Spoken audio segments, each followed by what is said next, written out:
I don't care who you think you are. You need to leave my store right now, or I'll call security to kick you out. That was the first thing I heard when I walked into my own flagship jewelry store on Rodeo Drive, a place I'd built from nothing. Except today, I wasn't Diana Mitchell, the CEO. Nope. Just another black woman in a navy blazer, apparently looking suspicious to Patricia Whitman, the store manager, with her chin up and her voice on full blast for everyone to hear.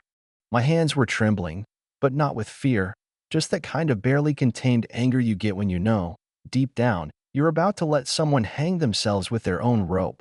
And trust me, everyone in that shop felt it, like the room was filled with a static charge, about to explode. Patricia's face went beet red, grabbing her phone like she was about to call in the National Guard. I'm calling the police. You look like a thief and should be arrested. I was already reaching for my phone. Hands steady now. Go ahead, call them. But first, let me make my call. And that, right there, was the start of her downfall. She just didn't know it yet. The moment she humiliated me, she set something in motion that not only changed her life, but sent a shockwave through my company. Let me back up a second. My name is Diana Mitchell. I'm 42 years old, the founder and CEO of Luminous Designs, 47 stores across 12 states, $180 million in annual revenue, celebrities rocking my diamonds on every red carpet you can think of.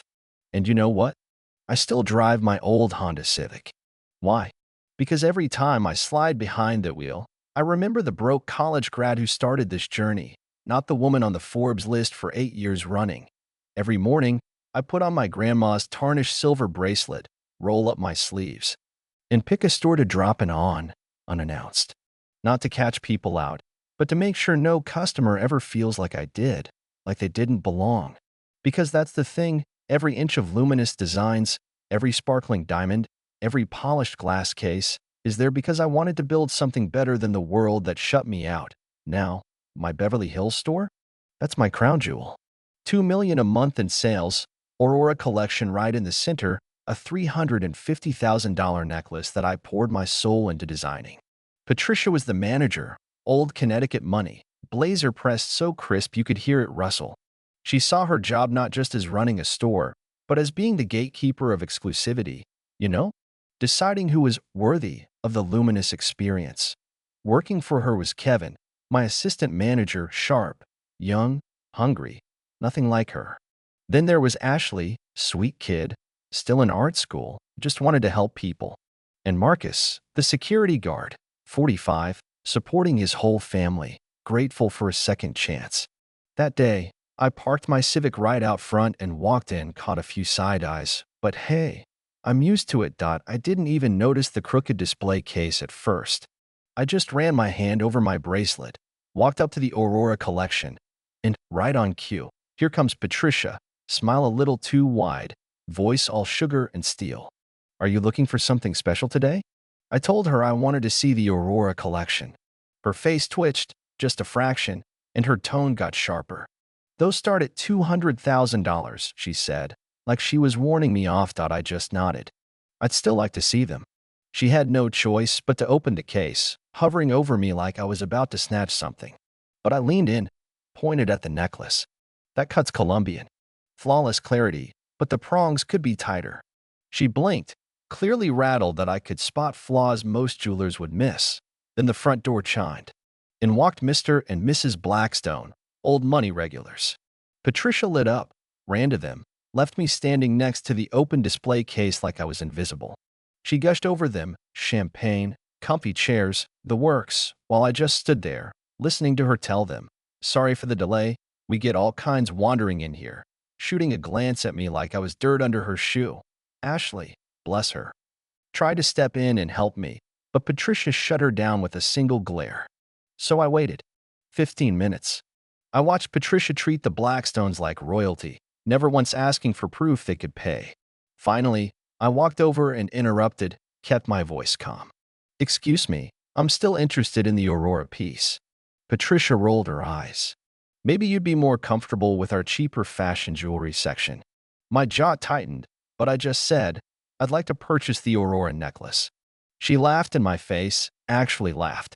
"I need to see proof of funds, credit cards, bank statements, before you even touch that." I glanced around. Is this standard policy for everyone?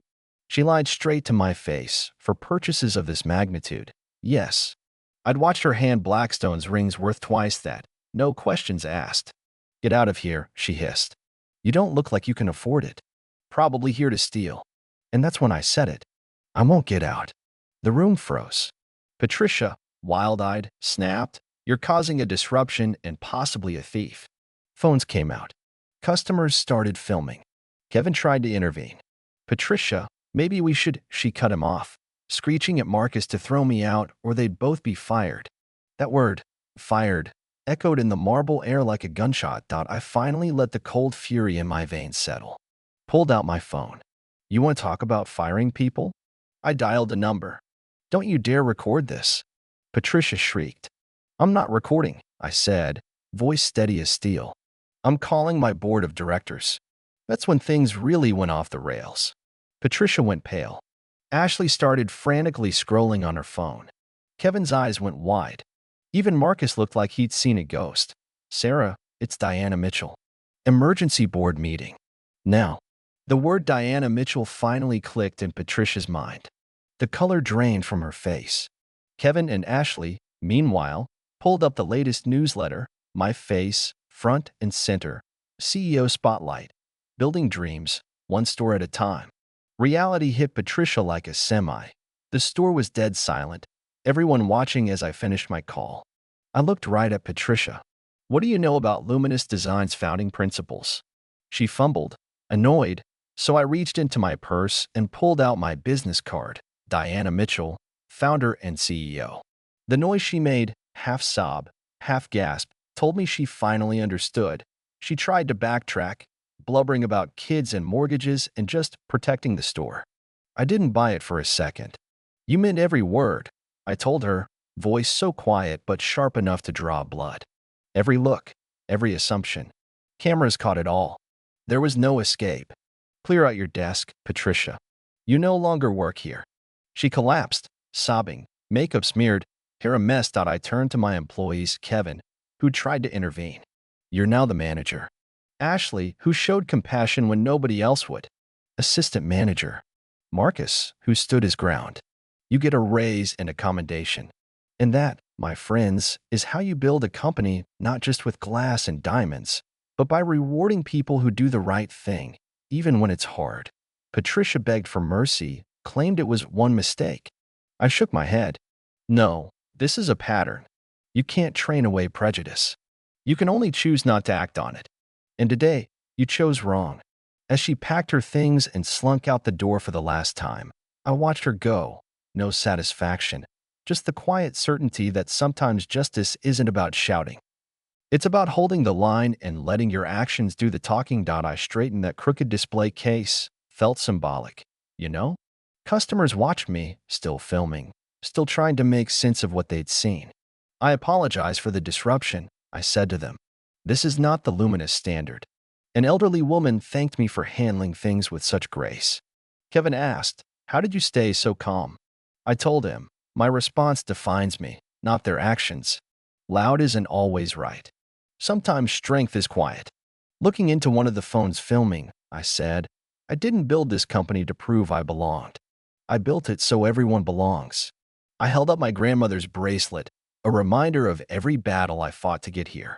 Real value isn't about what people see on the surface. It's about what you carry inside. I rearranged the diamonds in the Aurora collection, every piece in its perfect place, thinking about how success is never just about getting to the top. It's who you were once you're there. So yeah, justice was served. Not with revenge, but with grace, and with the kind of strength that doesn't just change a store, it changes a culture. If you think dignity and respect matter, or if you've ever felt like you didn't belong, share your story in the comments. Let's talk about what it means to stand up for what's right, because sometimes the most powerful thing you can do is just stand your ground, straighten a crooked case, and remind the world you belong everywhere you choose to go.